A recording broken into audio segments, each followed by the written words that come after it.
ఈ రోజే డౌన్లోడ్ చేయండి. మీ ఫేవరెట్ షోస్ చూడండి. అమ్మగారికి ఏం కాదు బాబు, మీరేం భయపడకండి. ఎప్పుడు ఉందాక తిరిగి అమ్మ అలా బ్లడ్ వస్తూ పడిపోవడం చూసి తట్టుకోలేకపోయాం చాం. అసలు ఎవరి పని చేశారో ఎందుకు చేశారో నాకు అర్థం కావటం లేదు. ఎవరో చేసి ఆ నేరాన్ని నా మీదకి నెట్టాలని చూస్తున్నారు. ఎవరు చేశారో తెలియకపోయినా అమ్మగారికైతే ఏం కాదు బాబు, మీరేం బాధపడకండి. అటు అమ్మ హాస్పిటల్లో ఉంది, ఇటు నువ్వు ఈ సిచ్యువేషన్లో ఉన్నావు. ఏం చెయ్యాలో ఎటు వెళ్లాలో అర్థం కావట్లేదు. అలా అని నువ్వేం భయపడకు, ధైర్యంగా ఉండు.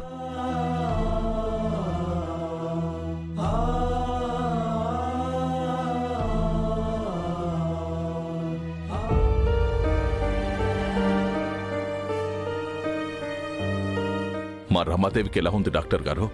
ఏ ప్రమాదం లేదు కదా? ఏ క్షణం ఏ వార్త వినాల్సి వస్తుందో అని అందరం భయపడుతున్నాం డాక్టర్. మా అత్తయ్య గారికి ఏం కాదు, క్షేమంగా ఉన్నారని ఒక్క మాట చెప్పండి. ఆవిడ పరిస్థితి ఇప్పుడు కొంచెం బెటర్గానే ఉంది. ట్రీట్మెంట్ జరుగుతోంది. షీఈ్ అవుట్ ఆఫ్ డేంజర్ అన్నారు కదా డాక్టర్, ఇంకా ట్రీట్మెంట్ జరగడం ఏంటి? పాయిజన్ బాడీ అంతా స్ప్రెడ్ అయింది.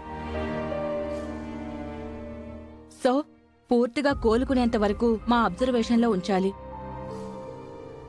ఉదయం వరకు చూశాక ఇక ఎలాంటి ప్రాబ్లం లేదని కన్ఫర్మ్ చేసుకున్నాక అప్పుడు డిశ్చార్జ్ చేస్తాం. అప్పటి వరకు వెయిట్ చేయండి మీరు. సరే డాక్టర్ గారు, మా రమ పూర్తిగా కోలుకుంది అని మీరు చెప్పేంత వరకు మేము కూడా వెయిట్ చేస్తాం.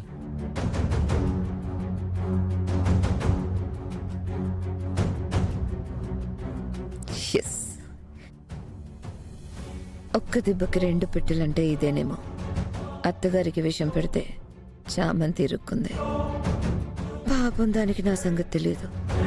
తనకేదో టైం వచ్చిందని ఎగిరిపడింది. కానీ ఈ రోజు ప్లాన్ చేసి కుడితే ఎలా ఉంటుందో దానికి అర్థమైందో లేదో. దెబ్బకి వెళ్ళి సెల్లో కూర్చుంది. ఇక దాని లైఫ్ అట్నుంచటే జైలుకే. అది రాదు, రాలేదు. ఓకే, మరి మా అత్తయ్య గారి పరిస్థితి ఏంటో? కోలుకొని ఇంటికొస్తారో లేక ఇట్నుంచిటే ఈ లోకం నుంచి సెలవు తీసుకుంటారో?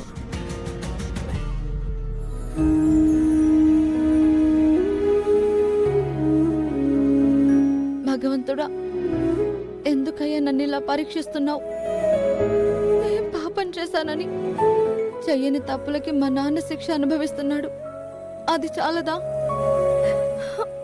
బాగా చదువుకోవాలని, నాన్నకిచ్చిన మాట ప్రకారం లాయర్ కావాలని కలలు కన్నాను.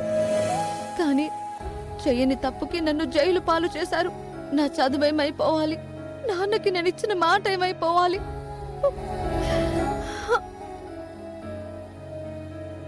సార్, ఏంటది? చామంతి ఉదయం నుంచి ఏమీ తినలేదు సార్. తన కోసమని టిఫిన్ తీసుకొచ్చాను. ఆ అమ్మాయి కోసం ప్రత్యేకంగా టిఫిన్ తీసుకొచ్చావా? హాస్పిటల్లో ఉన్నావాడా? నీకేమవుద్ది? మా అమ్మగారు. ఓహో, ఆ అమ్మాయి మీ అమ్మగారి మీద విషప్రయోగం చేసిందని ఆ కోపంతో నువ్వు ఆ అమ్మాయి మీద పగతో విషం కలిపి తీసుకొచ్చావా? అయ్యయ్యో, అలా ఏం లేదు సార్. తన గురించి నాకు బాగా తెలుసు. నీ మాటలు విని నిన్ను వదిలేశాననుకో, ఆ టిఫిన్ తినే అమ్మాయికి ఏదైనా జరిగిందనుకో, మా అందరి ఉద్యోగాలు పోతాయి. మీరు అలా అనుమానించడంలో తప్పులేదు. హాస్పిటల్లో ఉంది మా అమ్మగారే, కానీ స్టేషన్లో ఉన్న చామంతి నా స్నేహితురాలు. అంతకంటే ఎక్కువ. అమ్మకి ఇలా జరిగిందన్న కోపంతో మా అన్నయ్య వాళ్ళు మీకు తన మీద కంప్లైంట్ ఇచ్చారు. బట్ తను ఏ తప్పు చేయలేదని మీరు ఇన్వెస్టిగేషన్ చేశాక మీకే అర్థమవుతుంది. ఇందులో ఏదో కలిపానని మీకు అనుమానంగా ఉంటే మీ ముందే నేను తిని చూపిస్తాను.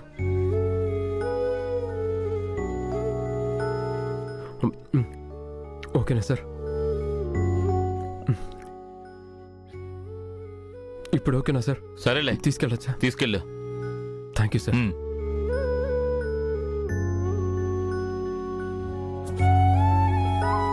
జామ్,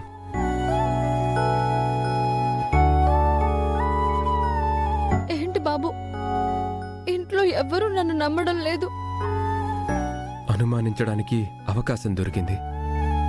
అనుమానించారు. అది అనుమానమే అని అందరికీ అర్థమవుతుంది.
వద్దు బాబు. ఇవొక్కటి గగనానికి భువనం, భువనానికి గగనం, మన కోసం మనమంటూ నిలిచాయిలా. చినుకంత వర్షం, అణువంత పాశం, సంద్రాన్ని తాకింది సెలయేరులా.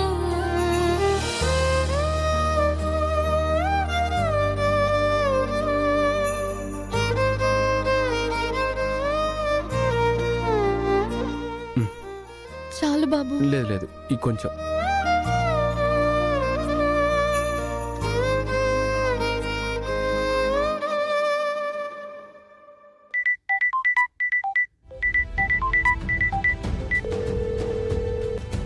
హలో, చెప్పు చంద్రిక.